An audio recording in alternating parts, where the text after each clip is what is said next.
Hey there everyone, it's Fu Manchu Chu Cosplay, back after a long sabbatical with a new custom doll.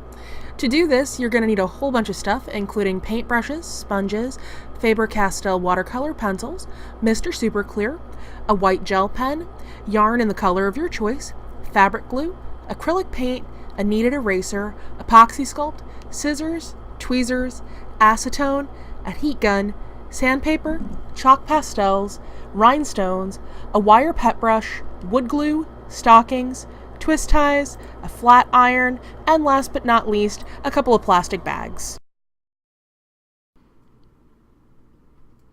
A while ago, I was asked to do a Peridot that didn't have her limb enhancers, so that required some body modification for a doll. It turned out this time it was going to be Madeline Hatter, and I took her feet, heated them up with a heat gun, and I did my best to reshape them, but as you can see, it didn't go very well, so I ended up having to make some modifications using epoxy sculpt. After removing the head from the doll, I decided to use a Claudine werewolf to go ahead and make Peridot's head. I've had a lot of success with this sculpt before, so I thought it was best to stick with it. The doll's head is being cleaned with acetone, and her hair was removed with a pair of tweezers after cropping it close and removing the ears. I'm now coating the doll's body and head with Mr. Super Clear, so the paint that I'm going to use will stick to the body. I'm doing this in a ventilated area, and I've got my face covered because inhaling these fumes is quite toxic. And boom, just like that, Peridot's got a face and a gem. Now I'm using some painter's tape and a plastic bag to help line up where Peridot's bodysuit begins and ends.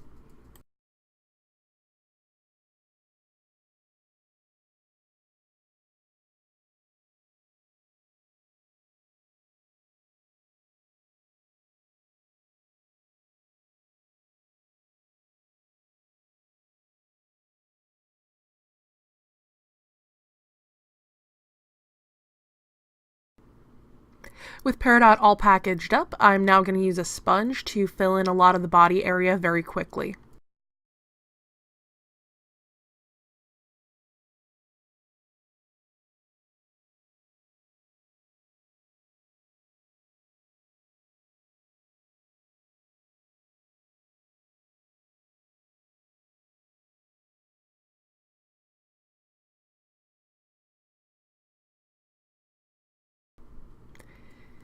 Something I didn't mention is that when I work on dolls that have bodysuits, I always sand off the imprinted underwear to give it a more fluid look. Since I'm transitioning from such a light color to such a dark color, it's going to take a lot of layers, and that paint is going to be protected by the paint tape.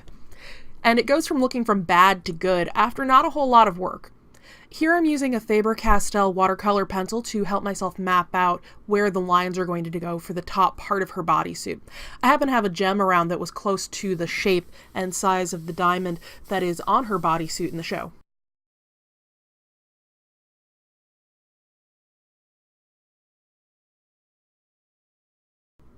Now that there are some guidelines down, I can go back in with some more acrylic paint and fill in the rest of the bodysuit so it looks like it's one complete garment on the doll's body.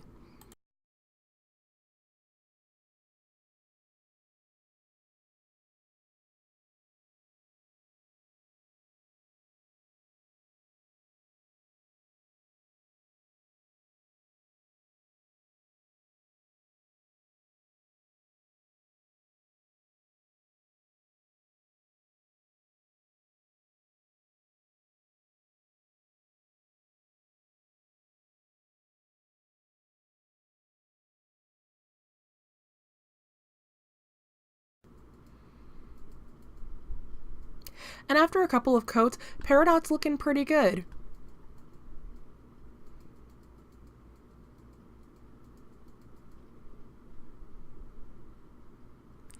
But she needs her little socks to be complete.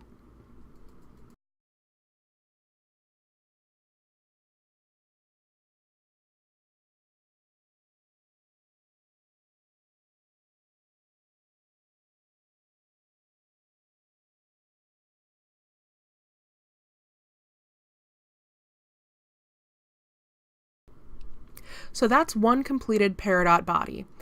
The little pieces on her knees and her chest are actually made of little pieces of cardstock that have been painted the same color as her toes. And there's lapis just for comparison so you can see the height difference. I did recombine her head and her neck at this point.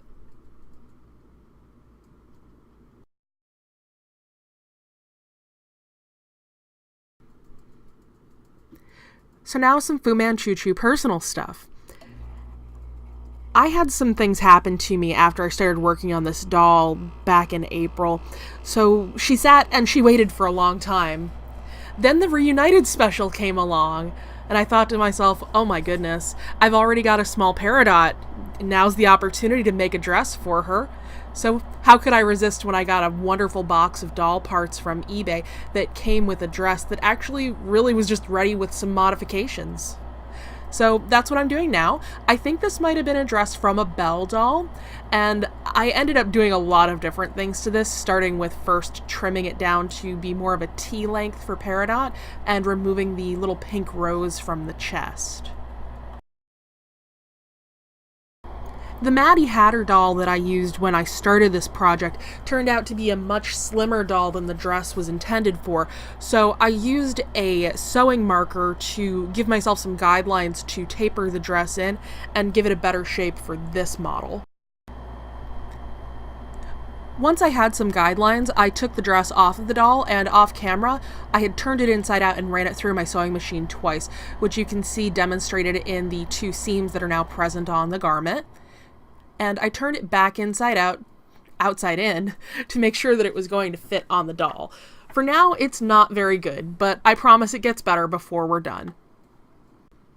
To protect Peridot from the further modifications that needed to happen to her Flower Girl dress, I went ahead and wrapped her in the remainder of a plastic sandwich bag that I had on my desk from other projects that I had been working on at the time.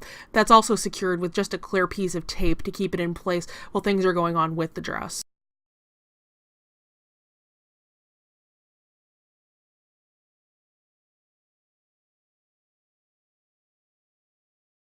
Because this project is so small, most of what I'm doing is adding to the dress with fabric glue. That way I'm not having to do a lot of hand sewing or running something so small through my sewing machine and running the risk of potentially having it being eaten by the sewing parts.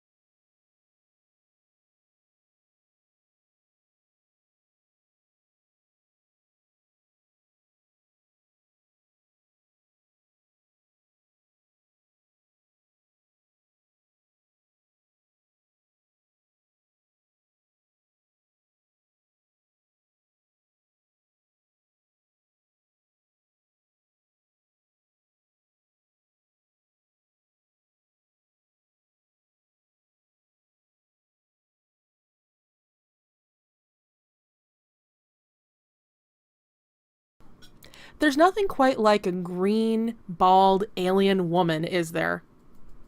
I don't know, that's actually a question because I've never encountered a bald alien or an alien with hair for that matter. But I guess it's time for Peridot to get some hair, so that's what I'm working on now. Usually I'll take yarn and I'll wrap it around my hand to get some consistency, but this time I happen to have something convenient waiting on my desk, so I wrapped yarn around a pair of false eyelashes in a kit, and then I cut that in half to end up with all of those spaghetti noodles that you see before you. I like to take those and do a single loop knot around a bunch of paintbrushes, and then I'm going to brush those out with a wire pet brush. After I've got those all brushed out, the next thing that's going to happen is I'm going to straighten them with a flat iron on a low heat setting. That way I'm not going to melt the acrylic that is in this yarn.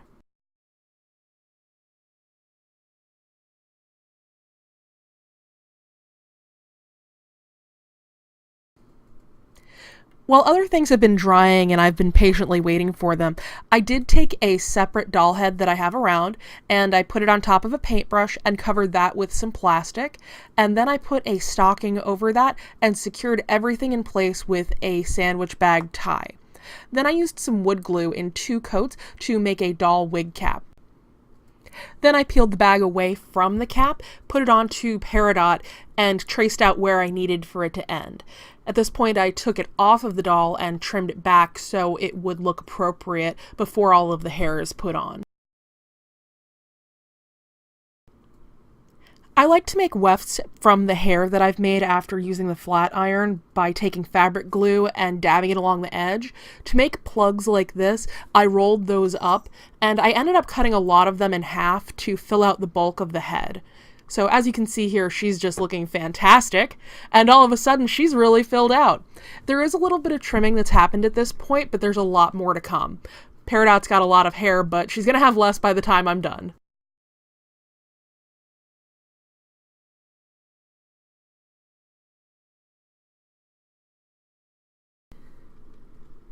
In a situation with a doll like Peridot, it's better to have too much than too little. And I really did have a lot of too much as far as this was concerned. I sheared off quite a bit of the hair to get her down to her boxy proportions. And as you can see, the pile is just growing and growing and growing some more. In fact, there's probably still dust from this doll on my desk.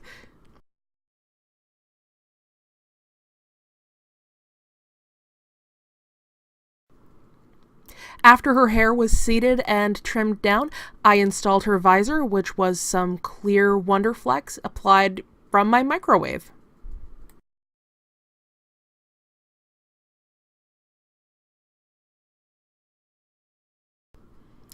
There is one other small project that I neglected to mention, and I'm going to take a quick minute to do it now. I made her shoes out of a product called Instamorph. It is a heat malleable product. It pretty much is boiled plastic, and I shaped it using epoxy sculpt when I wasn't happy with it.